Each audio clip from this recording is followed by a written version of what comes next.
Hello friends, स्वागत करता हूं आपके अपने YouTube channel smart classes Bihar में। फाइनल का सेमेस्टर का चैप्टर 2 लेकर आ गया, जिससे मोस्ट इंपोर्टेंट क्वेश्चन करने वाले हैं। सो वीडियो को ध्यानपूर्वक देखिए, ये एग्जाम 2024 के लिए काफ़ी महत्वपूर्ण होने वाला है, जो कि वीडियो को फुल वॉच कीजिएगा एंड अपने दोस्तों में शेयर कीजिए, ताकि आपका दोस्त भी इस वीडियो का आनंद ले सके। वीडियो को फुल वॉच कीजिएगा करते हैं। अगर चैनल पर पहली बार है तो चैनल को सब्सक्राइब करके जरूर रखिए, ताकि ऐसे वीडियो आप तक पहुंचता रहे। अगर आप लोग का जो क्वेश्चन है वो क्वेश्चन का आंसर अगर आता है तो कमेंट बॉक्स में देने की प्रयास करेंगे, ताकि आपका प्रैक्टिस बना रहे और काफ़ी टाइम तक क्वेश्चन याद रहे। अब परीक्षा का टाइम नहीं बचा है, सो वीडियो को ध्यानपूर्वक देखिएगा और अपने दोस्तों में शेयर कीजिएगा, ताकि वो भी इस वीडियो का लाभ ले सके। और चैनल पर पहली बार आए वीडियो देख रहे हैं तो चैनल को सब्सक्राइब जरूर रखिएगा, ताकि ऐसे ही मोस्ट इम्पोर्टेंट वीडियो आप तक पहुंचता रहे। चलिए एक नंबर क्वेश्चन के आंसर करते हैं। क्षेमेंद्र की रचना कौन सी है? ए है मुद्रा राक्षस, बी है अर्थशास्त्र, सी है बृहत कथा मंजरी और डी है कथा सरिता सागर।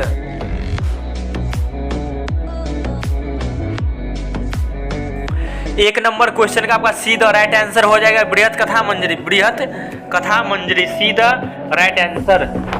चलिए अब 2 नंबर क्वेश्चन पे चलते हैं। 2 नंबर क्वेश्चन क्या कहता है हमारा? 2 नंबर क्वेश्चन है, इंडिका किसकी रचना है? इंडिका किसकी रचना है? ए है चाणक्य, बी है मेघनिष्ठ, सी है हर्षवर्धन और डी है कालिदास। इंडिका किसकी रचना है? ए है चाणक्य, बी है मेघनिष्ठ, सी है हर्षवर्धन, डी है कालिदास। तो आपका आंसर हो जाएगा बी द राइट आंसर, यानी कि मेघनिष्ठ।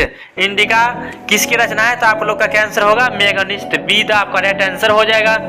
बस वीडियो को ध्यानपूर्वक देखना है और 2 से 3 बार वॉच करना है, ताकि आपको ये वीडियो देखने की जरूरत ही ना पड़े और काफ़ी टाइम तक क्वेश्चन याद रहे। सो वीडियो को ध्यानपूर्वक देखिएगा एंड लाइक एंड चैनल को सब्सक्राइब करना नहीं भूलिएगा, चैनल पर पहली बार आए हैं तो। चलिए अब 3 नंबर क्वेश्चन की तरफ बढ़ते। 3 नंबर क्वेश्चन क्या कहता है हमारा? 3 नंबर क्वेश्चन क्या कहता है? किस गुप्त शासक को लिच्छवी दोहित्र कहा जाता है? किस गुप्त शासक को लिच्छवी दोहित्र कहा जाता है? ए है समुद्रगुप्त, बी है चंद्रगुप्त, सी है कुमारगुप्त और डी है सकंदगुप्त। सकंदगुप्त। किस गुप्त शासक को लिच्छवी दोहित्र कहा जाता है? तो आपका ए द राइट आंसर हो जाएगा समुद्रगुप्त। ये सभी मोस्ट इंपोर्टेंट क्वेश्चन आप लोगों को करवा रहा हूँ, सो वीडियो को ध्यानपूर्वक देखिएगा एंड 2 से 3 बार वॉच कीजिएगा वीडियो को, ताकि क्वेश्चन आपका याद हो जाए।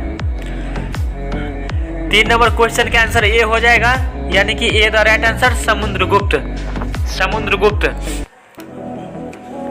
चलिए अब 4 नंबर क्वेश्चन की तरफ बढ़ते हैं। 4 नंबर क्वेश्चन क्या कहता है हमारा? गुप्त काल में हस्ती सेना का प्रधान को क्या कहते थे? गुप्त काल में हस्ती सेना के प्रधान को क्या कहते थे? ए है आपका ऑप्शन महासंधि विग्रहित, बी है महासर्वपति, सी है महापीलुपति, डी है महाबलाधिकृत। महाबलाधिकृत। गुप्त काल में हस्ती सेना का प्रधान आंसर क्या हो जाएगा? महापीलुपति। महापीलुपति। सीधा आपका राइट आंसर हो जाएगा महापीलुपति। गुप्त काल में हस्ती सेना का प्रधान को क्या कहते थे? महापीलुपति कहते थे, आपका आंसर होगा। चलिए अब क्वेश्चन नंबर 5 की तरफ बढ़ते। क्वेश्चन नंबर 5 को ध्यानपूर्वक देखिएगा, क्योंकि भी है, यानी कि मोस्ट भी है प्रश्न है। मोस्ट भी है प्रश्न है, उसको ध्यान में रख के चलना है। आपका क्वेश्चन क्या है? निम्न में से महिला संत थी। निम्न में से महिला संत थी। यह है मीरा, बी है अंडाल, सी है क्राइकल, डी है इनमें से सभी। ये क्वेश्चन पिछला बार भी पूछा गया था। 5 नंबर क्वेश्चन, निम्न में से महिला संत थी। ए है मीरा, बी है अंडाल, सी है क्राइकल, डी है इनमें से सभी। तो मीरा भी थी, अंडाल भी थी, क्राइकल भी थी, यानी कि तीनों थी। तो आपका आंसर क्या हो जाएगा? डी ऑप्शन हो जाएगा, यानी कि सभी। सभी हो जाएगा। डी द राइट आंसर आपका हो जाएगा, यानी कि मीरा भी थी, महिला संत थी, अंडाल भी थी, महिला संत, क्राइकल भी थी, महिला संत, इसलिए आपका डी द राइट आंसर हो जाएगा। चलिए क्वेश्चन नंबर 6 की तरफ बढ़ते। 6 नंबर क्वेश्चन है, धम्म की शुरुआत किसने की थी? आपका ऑप्शन है ए चंद्रगुप्त मौर्य, बी है चंद्रगुप्त विक्रमादित्य, सी है अशोक, डी है कनिष्क। तो आप लोगों को आंसर देना है धम्म की शुरुआत किसने की थी?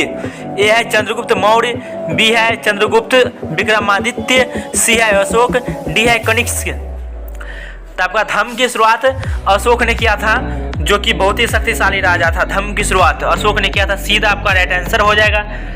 चलिए आप 7 नंबर क्वेश्चन की तरफ बढ़ते हैं। बस वीडियो को आप लोग ध्यानपूर्वक देखिएगा और टेंशन लेने की जरूरत नहीं है, क्योंकि ऐसे वीडियो तुम देखते जाओ और एग्जाम 2024 तुम्हारा अच्छे से क्लियर हो जाएगा। चलिए आप 7 नंबर क्वेश्चन करते हैं। 7 नंबर क्वेश्चन क्या है? समुद्रगुप्त की तुलना किस यूरोपीय शासक से की जाती है?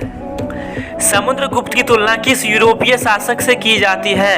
ए है हिटलर, बी है नेपोलियन, सी है बिस्मार्क और डी है मुसोलिनी। समुद्रगुप्त की तुलना किस यूरोपीय शासक से की जाती है?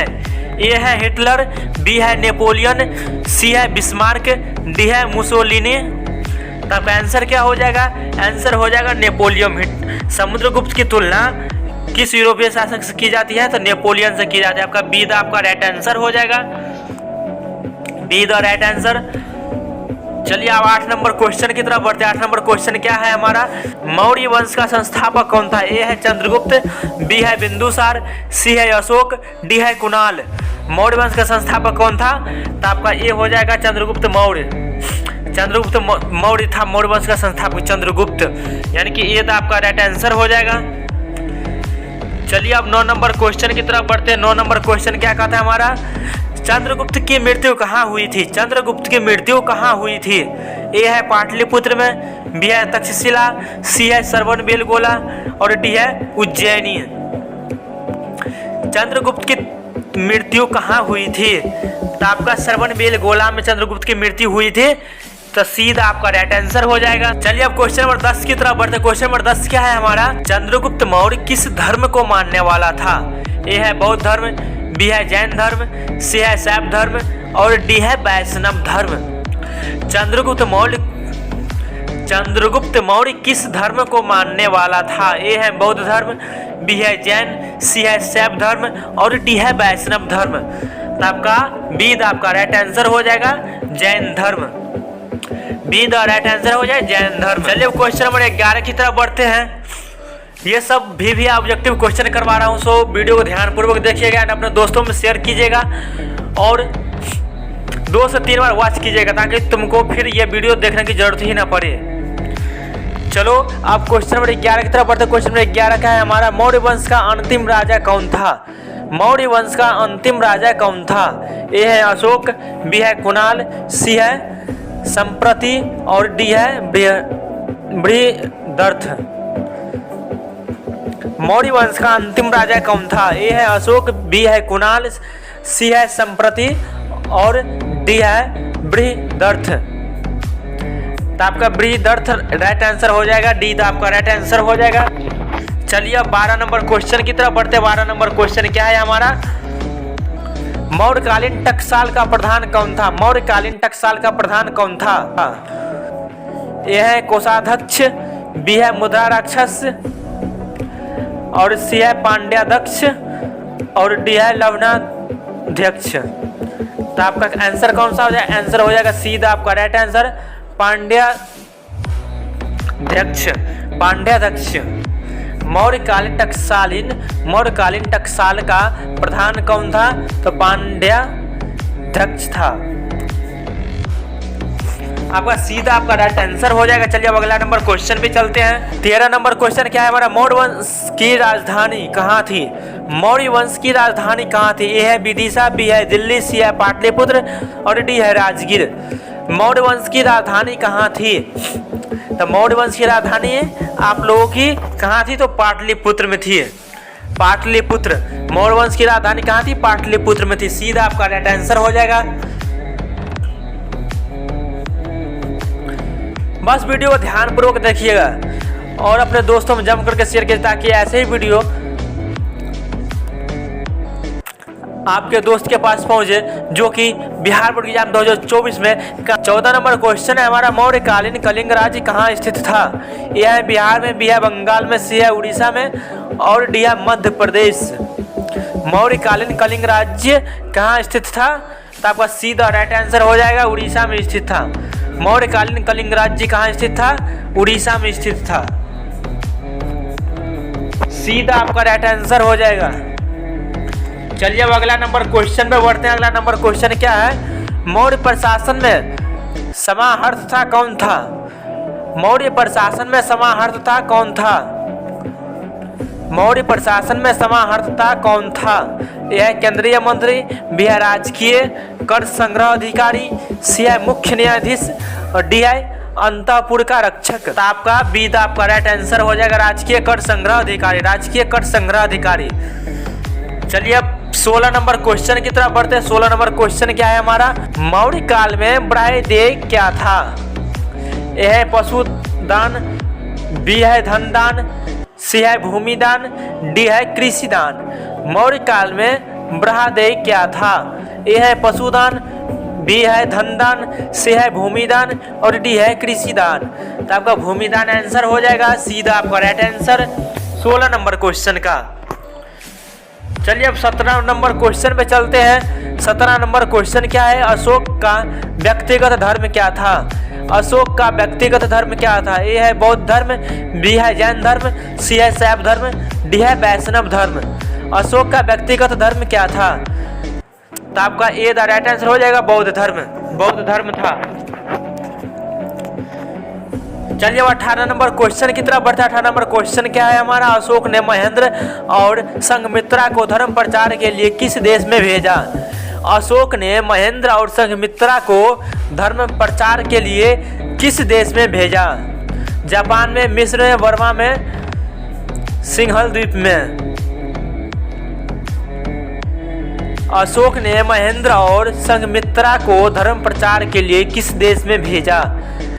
तो सिंहल द्वीप में भेजा था। डी द आपका राइट आंसर हो जाएगा, सिंहल द्वीप।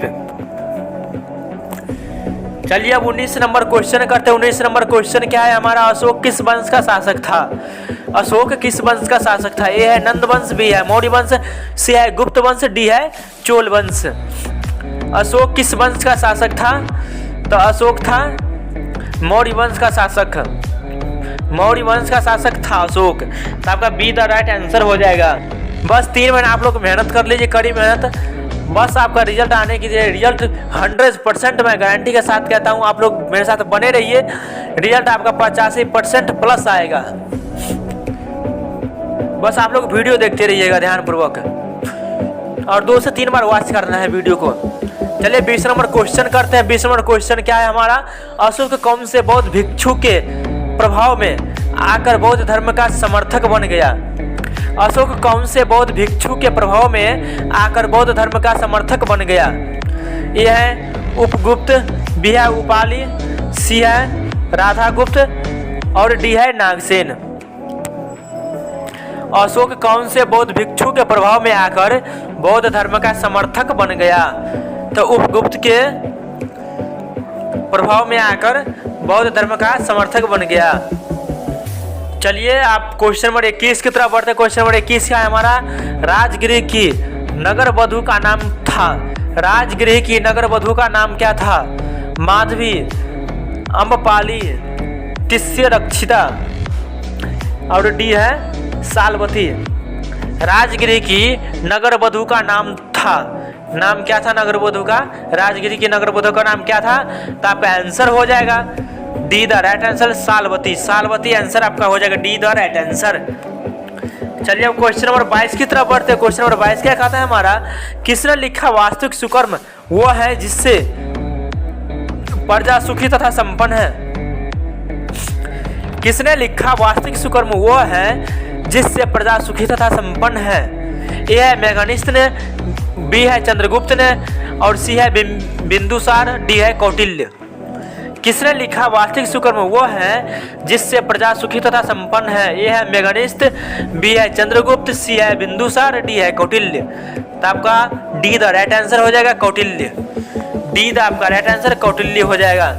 चलिए अब 23 नंबर क्वेश्चन की तरफ बढ़ते हैं। 23 नंबर क्वेश्चन क्या है हमारा, चंद्रगुप्त मौर्य के काल में कलिंग की राजधानी थी? चंद्रगुप्त मौर्य के काल में कलिंग की राजधानी कहाँ थी?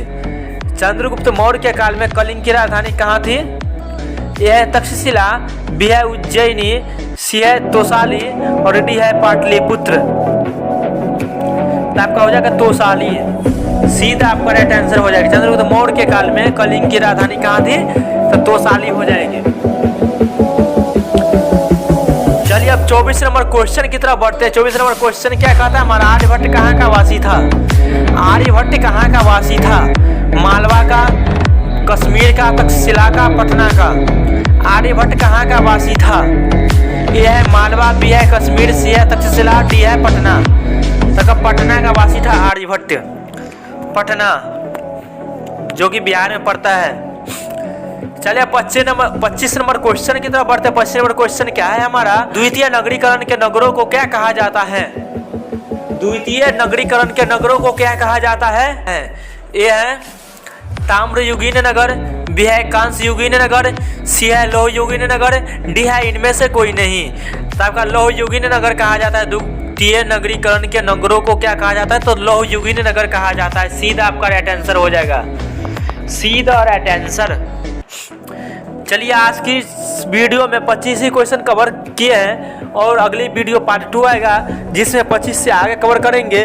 सो वीडियो को लाइक एंड चैनल को सब्सक्राइब करके जरूर रखिएगा ताकि ऐसी ही वीडियो आप तक पहुंचता रहे और बिहार बोर्ड की एग्जाम 2024 में काफ़ी अच्छा मार्क्स आए। सो कामना करता हूँ आप लोग मस्त होंगे, स्वस्थ होंगे और मन लगाकर पढ़ाई करते होंगे और मन लगाकर पढ़ाई करते रहिएगा। चलिए अब मिलते हैं अगले वीडियो में, तब तक के लिए जय हिंद, जय भारत।